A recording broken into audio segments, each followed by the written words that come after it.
MCQ number 6 आपसे ये कहा गया है कि the person uncertainty in the measurement, इस मेजरमेंट में पर्सन अनसर्टेनिटी कितनी है।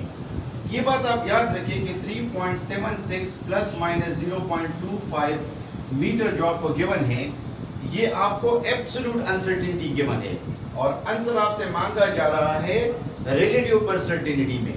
तो आप एब्सोल्यूट परसेंटेनिटी से रिलेटिव परसेंटेनिटी में किस तरह आप उसको कन्वर्ट कर सकते हैं वैल्यू को, तो इसका अपना एक फार्मूला है, वो फार्मूला है uncertainty divided by measured value, divided by measured value multiply by 100। इस वैल्यू में कितनी अनसर्टेनिटी है 0.25 अनसर्टेनिटी पे, रिलेटिव अनसर्टेनिटी पे, एब्सोल्यूट पे मैंने एक पूरी वीडियो बनाई है, वो आप देख सकते हैं। इस वक्त जो एब्सोल्यूट अनसर्टेनिटी है वो 0.25 है और मेजर्ड वैल्यू हमारे पास कितनी है 3.76। इसको अगर आप 100 के साथ मल्टीप्लाई करेंगे तो इससे हमारे पास आ जाएगा 0.25 डिवाइड बाय 3.76, 0.066 मल्टीप्लाई बाय 100। अगर आप इसको 100 से मल्टीप्लाई करेंगे तो आपके पास आ जाएगा 6.6%। तो हमारे पास करेक्ट ऑप्शन क्या है? करेक्ट ऑप्शन हमारे पास है ऑप्शन बी। आपका 7th एमसीक्यूज ये है, 7th एमसीक्यू आपका ये है कि the temperatures of two bodies measure by thermometer. आपको मैं एक थर्मामीटर दे दूं और आप दो बॉडीज का टेंपरेचर मेजर करें। एक बॉडी का टेंपरेचर है 20 प्लस माइनस 0.5 डिग्री सेंटीग्रेड। ये असल में टेंपरेचर है और ये उसमें एरर है, this is the error in that temperature. ये टेंपरेचर है और ये एरर है in that temperature measuring device thermometer में। तो अब आपसे ये कहा गया है कि इन दोनों का डिफरेंस फाइंड करें। तो देखिए, अगर मैं आपसे कहूं कि एक का टेंपरेचर है 20 डिग्री सेंटीग्रेड और दूसरे का टेंपरेचर है 50 डिग्री सेंटीग्रेड, तो इन दोनों का डिफरेंस क्या होगा? 50 माइनस 20, इन दोनों का डिफरेंस हमारे पास है 30 डिग्री सेंटीग्रेड। यहाँ पे चारों ऑप्शन में 30 है हमारे पास, तो हम कोई भी ऑप्शन सेलेक्ट नहीं कर सकते। हम एरर को देखेंगे। यहाँ पे ट्रिक यही है कि आपसे ये कहा गया कि इसमें एरर 0.5 है, इसमें एरर 0.5 है और आप इसका डिफरेंस फाइंड करें। तो ज्यादातर हमारे ज़हन में ये आ रहा है कि चूंकि हमारे पास हमने डिफरेंस फाइंड करना है, एरर को भी माइनस कर देंगे तो 0.5 माइनस 0.5 हमारे पास 0 आ जाएगा, लेकिन ये एक इनकरेक्ट ऑप्शन है। आपके पास असल तरीका क्या है कि अगर आपको डिफरेंस भी कहा जाए कि इस वैल्यू को इससे माइनस कर दो, फिर भी आपने एरर को ऐड करना है। एरर माइनस नहीं होगा, एरर एक दूसरे के साथ ऐड होगा। तो ये 0.5 और ये 0.5 एक दूसरे के साथ ऐड हो जाएंगे और आपके पास टोटल एरर कितना बन जाएगा? वो 1 डिग्री सेंट, वो 30 प्लस माइनस 1 डिग्री सेंटीग्रेड बन जाएगा। ये 0.5 और ये 0.5 एक दूसरे के साथ ऐड होके 1 बन जाते हैं। 1.5 भी नहीं बनते, 0.5 भी नहीं बनते और 0 भी नहीं बनते, दोनों को आपने ऐड करना है। तो यहाँ पे जितना भी एरर होगा आपने उनको एक दूसरे के साथ ऐड करना है, इररिस्पेक्टिव कि आपको टेंपरेचर डिफरेंस कहा जाए कि आप इसका डिफरेंस फाइंड करें, एरर फिर भी आपने ऐड करना। ओके डियर स्टूडेंट्स, 8 एमसीक्यू में आपसे ये कहा गया है, यहाँ पे हमारे पास मल्टीप्लिकेशन है, दो वैल्यूज को आप मल्टीप्लाई करें। तो अगर आपसे ये कहा जाए कि इन दो वैल्यूज को मल्टीप्लाई करें तो पहले आप ये बात याद रखिए कि ये हमारे पास क्या है, ये हमारे पास मेजर्ड वैल्यू है और ये 3 भी हमारे पास क्या है, मेजर्ड वैल्यू है और 4% इसका पर्सन अनसर्टेनिटी है और यहाँ पे ये 3.3% ये इसका है पर्सन अनसर्टेनिटी। तो इस केस में आपने मेजर्ड वैल्यू को मल्टीप्लाई करना है मेजर्ड वैल्यू के साथ। तो 5 3 जा 15, 15 हमारे पास चारों ऑप्शन में 15 है, लेकिन पर्सन अनसर्टेनिटी के साथ आपने क्या करना है, ये बात आप याद रखिए कि चाहे यहाँ पे मल्टीप्लिकेशन भी हो, पर्सन अनसर्टेनिटी को आपने एक दूसरे के साथ ऐड करना है।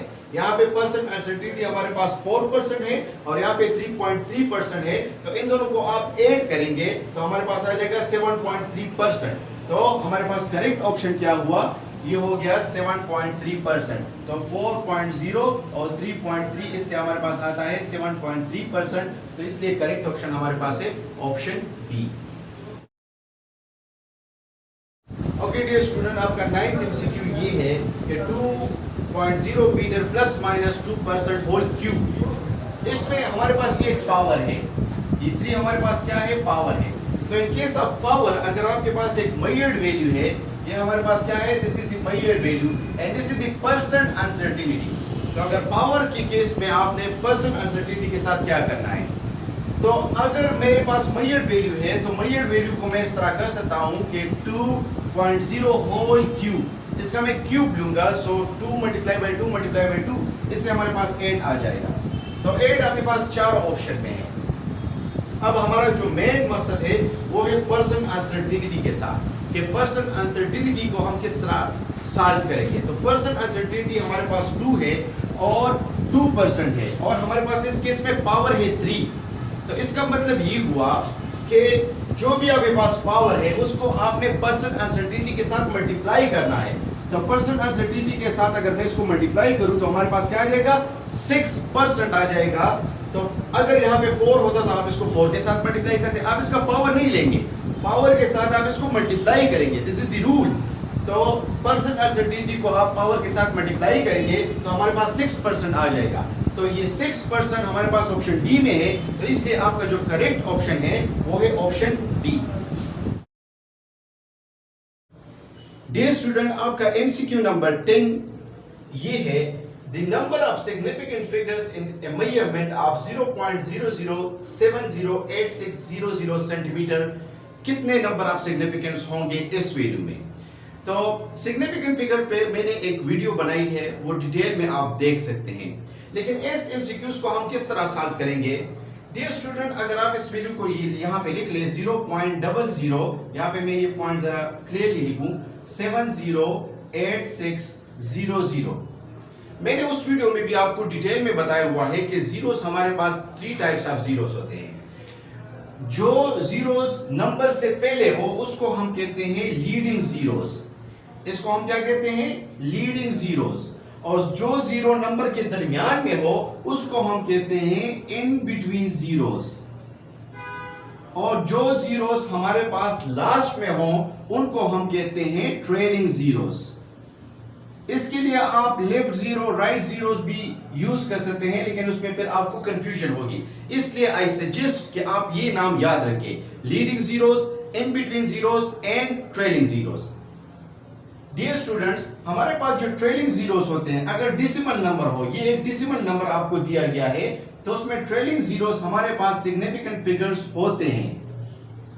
ट्रेलिंग जीरोस को हम सिग्निफिकेंट फिगर्स कंसीडर करेंगे, इन बिटवीन जीरोस को भी हम सिग्निफिकेंट फिगर कंसीडर करेंगे, लेकिन लीडिंग जीरोस को हम सिग्निफिकेंट फिगर कंसीडर नहीं करेंगे। ये बात आप याद रखें कि डेसिमल नंबर में लीडिंग जीरोस को हम सिग्निफिकेंट फिगर कंसीडर नहीं करते।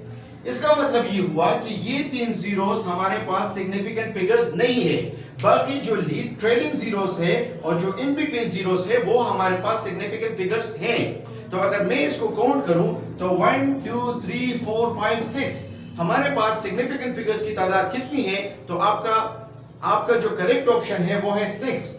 आप यहां पे देख सकते हैं हमारा जो ऑप्शन सी है वो करेक्ट ऑप्शन है।